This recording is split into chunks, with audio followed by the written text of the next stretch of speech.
All right, artists, we're back for another video on acrylic painting techniques. This short video is going to be talking about pointillism. So I want to be clear, all of these techniques, or most all of these techniques, are going to be some variation of broken color. They're all the idea of you're layering colors next to each other and you're letting them optically mix.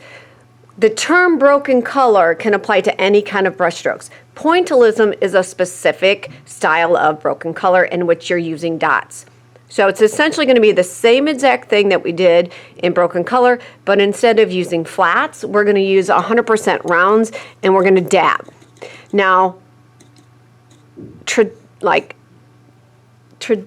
pointillism is going to be very small dots, okay? But we don't have a lot of time. I might use slightly bigger dots, but you still work background to foreground. So if I wanted something in the background, I would do my dots and my pointillism here. So I would start in on the background area. If I had some shadows, again, working with your dark, whatever your, hiccups, whatever your dark colors are, that's what you're going to start with in the background.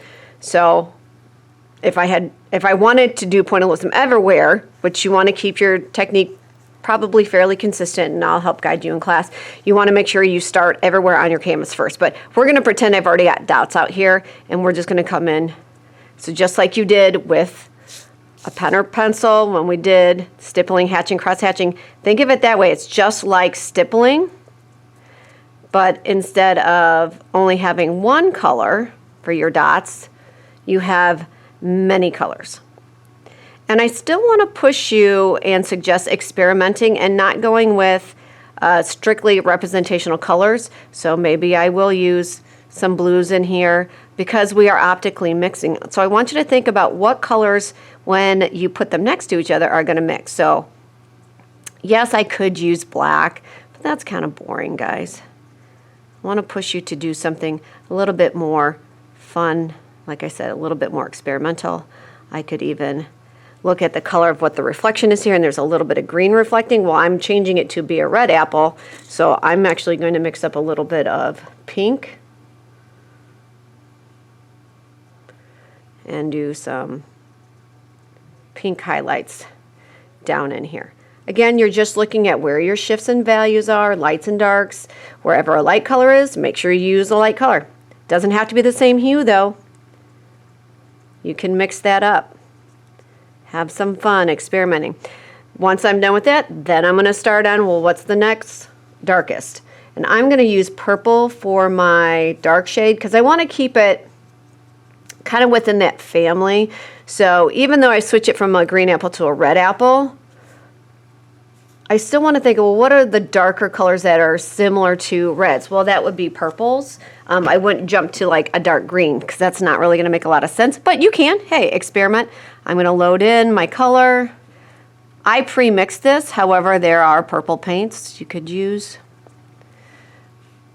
I'm not going to fully finish this, you guys, because pointillism of all of them, it takes the most time. Students feel like they have a little bit more control, though, because you're not doing as much so fast and you're thinking a little bit more about values and colors, but you'd be laying those on. Some shadow up here, definitely shadow back here. Lots and lots of dots, but you're going to try to get them to optically mix. So honestly, if I was trying to get a purple, if I was being traditional to pointillism, I would start with my red, I would layer my red, and then I would go back through my blue and layer in just blue. And I would let them optically mix because they make purple, right? So you could layer in those colors. I could just go straight blue, layer in with my red. I just don't have a real dark red here to use. And when they're mixed together, when I stand back, it should, and hopefully on camera, this looks more purple than it does blue and red dots to me right now. But I'm still wanting to fade them out. Okay, mine's a little sloppy here, guys. I would want you to be a little bit, take your time a little bit more, but I want to rush because I want to get through as many of these videos as I can. But I'm layering in my blue.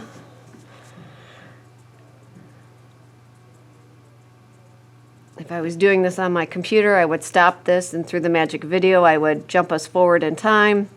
But instead, I'm just going to start making a little bit bigger dots. And with, again, traditional pointillism, every bit of your area should be pretty much covered in dots. You don't want to let much of the base color show through. That's what's different.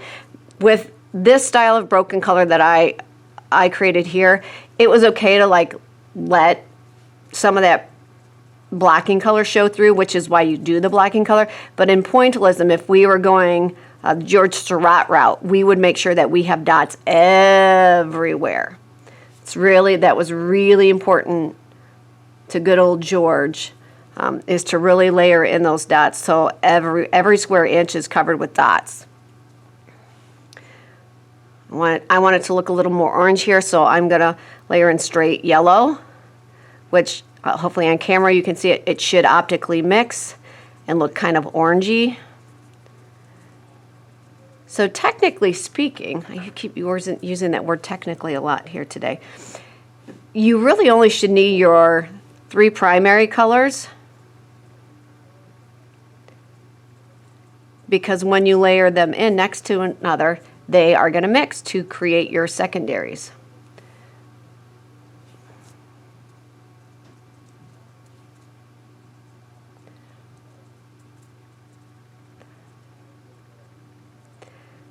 And you would go through stages where you would let it dry, because mine's starting to blend a little bit too much here. Paints are getting pretty grody because I'm rushing things too much for you guys. Nice value there. I'm going to go back and do my shadows again. Not going to lie, pointillism takes some patience, of which I don't have much today.